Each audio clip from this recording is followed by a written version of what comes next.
What is going on, everybody? Paul here, coming at you with your crypto coffee update. I got everything you need: news, conferences, events, and happenings in the crypto space, and all I need from you is a simultaneous sip. It's just a sip of coffee, tea, water, basically a moment that we share together in time of reprise in this hectic hustle and bustle that we call life. So let's have a nice bonding experience as we turn it up together.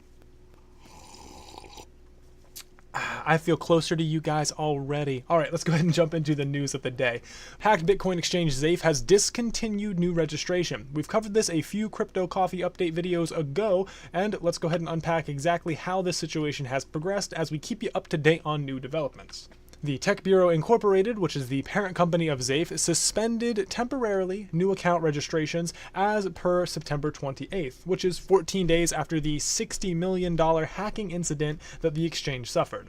At present, Zaif has reached out to another Japanese investment management company for, the article says, a $44 billion bailout. I'm thinking they meant 44 million, since 44 billion is a few orders of magnitude greater than the incurred damages, but nonetheless, we'll take a look at that and keep an eye on it going forward. Point of the matter being, these exchanges are beginning to look more and more like legacy financial institutions. Not only do they control the private keys, essentially holding your money for you, but the government is getting more and more involved with their activity. You can see here the FSA, which is Japan's financial services agency, told Zaif not once but twice they needed to improve business operations before the hack occurred. So, for better or worse, government involvement seems to be here to stay, at least for Japan.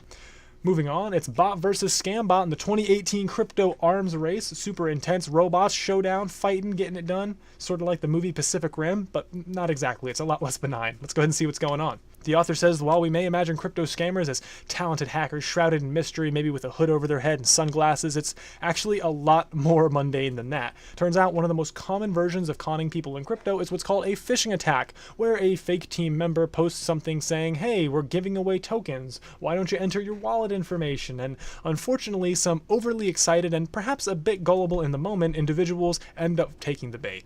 Elon Musk himself even came out and said he wants to know who's running these Ethereum scam bots because they have, quote, mad skills. I don't think the board of Tesla vetted this tweet, though. You can see he misspelled Ethereum, but that's neither here nor there. It makes reasonable sense how this caught the attention of Elon Musk, given that for a short while there, and anybody who is involved in crypto and is on Twitter knows what I'm talking about, there were scam bots everywhere. There were 5 different types of Vitalik Buterin giving away free ETH, and unfortunately, as said, some individuals bit and took the bait and didn't end up with any free ETH, but rather were scammed and lost their precious crypto. So be careful out there, guys. Do your own research. 99.99% of the time, a team member isn't going to be just giving something out for free willy-nilly, so do your due diligence and just kind of maintain that skepticism. It could save you a lot of time and a lot of headache. What's really cool is apparently there are new robots fighting the crypto scam bots. So that's the whole robot war we were talking about. Some of these are just basic security bots that detect simple commonalities such as keywords, and it's rudimentary. But other high-tech AI robots are also being deployed in the fight against scammers. So the future looks bright in terms of preventing individuals from getting fleeced of their hard-earned money. Getting into the ivory tower type of stuff, Bitcoin's proof of work can potentially be made more efficient. Coming from IBM researchers, we'll go ahead and unpack what's going on there. The article starts out highlighting the commonly advanced argument that an army of specialized computers all racing to solve the same arbitrary math problem can wind up using as much electricity as a small country.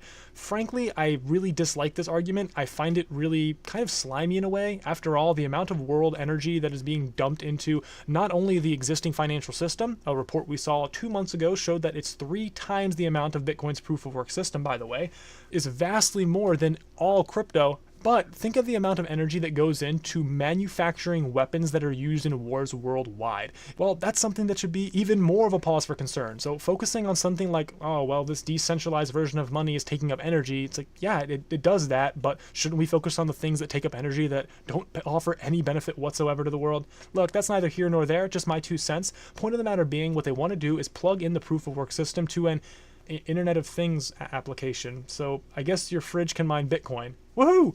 This immediately gave me a pause to think, how would my toaster have enough hashing capacity to compete with an ASIC, an application-specific integrated circuit built specifically and explicitly to mine Bitcoin's SHA-256 algorithm? I just don't see that happening.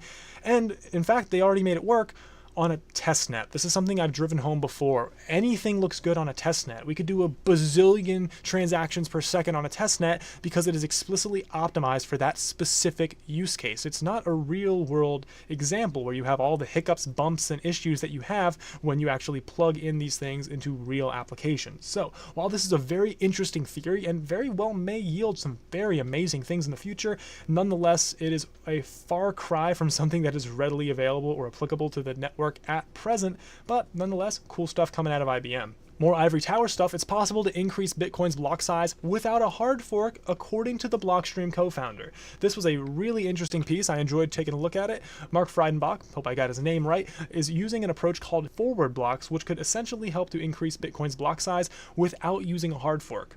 Unfortunately, this article cites the throughput of Visa, which, as we've explored in a few other Crypto Coffee updates, is an apples to orange comparison. After all, Visa uses a third party to settle their payments at end of day, and as can be seen earlier in 2018 when the Visa network went down in Britain, because this third party failed to settle payments, well, that's not exactly the same thing as a peer-to-peer electronic system in which nodes validate in real-time transactions that are committed to the chain. So, just a little caveat there for explanatory purposes, try to give you guys the best understanding that I can provide about the crypto space and some of the nuances therein. Let's go ahead and explore what these forward blocks are all about. Worth noting, the co-founder is an ex-NASA employee, so given some new meaning to the moon, he noted that this could help with the scaling debate and that forward blocks make the whole argument of increasing the block size via hard fork pointless. He says they don't need them because with forward blocks, you can create a Bitcoin improvement protocol and have it rolled out as a soft fork similar to SegWit. Despite the potential lack of hard fork and this improvement potentially being rolled out as a soft fork, it's not without controversy. A pseudo-anonymous Bitcoin developer was quoted saying, "This is basically a network attack being called an upgrade," which is something we've heard from many different sides of this Bitcoin scaling debate all the way back since 2015 and before. Blockstream CEO Adam Back noted that, quote, "It's okay," and that discovery mechanisms, quote, "can be useful and separate from whether it would be practical technically and in terms of user consensus," end quote. So far to Adam, it seems as though this is just another potential useful application that may or may not be applicable in the future to Blockstream. And in a Blade Runner kind of dystopian scenario, a post-fiat world has begun, as Venezuela's crypto is necessary for obtaining a passport. Another real-life example of the horrible dictatorial authority brought upon by the corporation known as the state in the already reeling nation of Venezuela. So let's see what's going on there. We've touched on this before in a few Crypto Coffee updates here, just kind of tracing the slow decline of Venezuela as a nation and as an economy, really, as socialism has destroyed the foundations of any kind of free market enterprise. The government is essentially extorting its populace many times to death and starvation, as the passport costs 2 petros, which is now 7,200 bolivars, or 4 times the national monthly minimum wage. So yet again, another great way for the rich to flee the socialism that they wanted so badly and pushed onto the populace, as they can watch the world burn and play the flute similar to Nero as he lit Rome on fire and burned it to the ground for his own political gain. This goes back to something we spoke of in the last Crypto Coffee update, how if you are in any way, shape, or form involved with a state-backed crypto, it is extremely prudent, if not centrally critical, to understand what kind of state you're working with.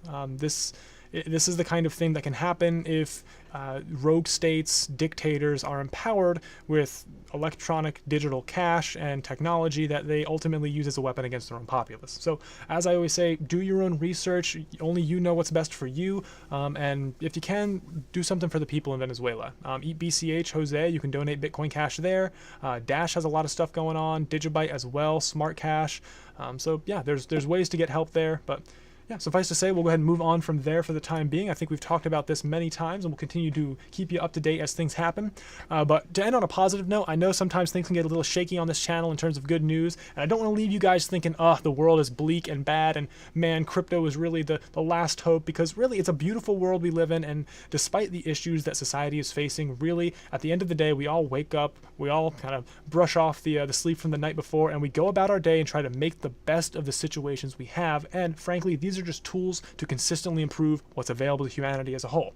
And blockchain is being used in life sciences 3 times more than back in 2017. So this technology is expanding and expounding upon available resources, which is great.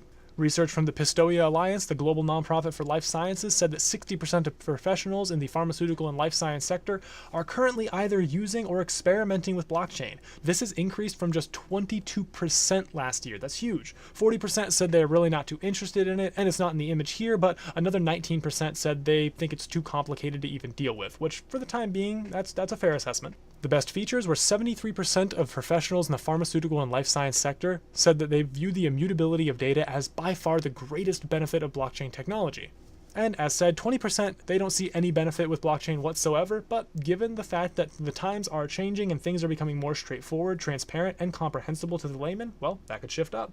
With that said, that's all we have for the news. Let me go ahead and get into the conferences and events for Monday, October 8th. The Blockchain East Summit and Trade Show is happening in New York. HackIT or HackIT 4.0 happening in Kyiv, Ukraine. Back to the Crypto Future is happening in San Francisco, and that's it for Monday, October 8th. For Tuesday, October 9th, we have the Blockchain Security Conference happening in Las Vegas. The 6th Annual Smart City and IoT Expo is happening in Toronto.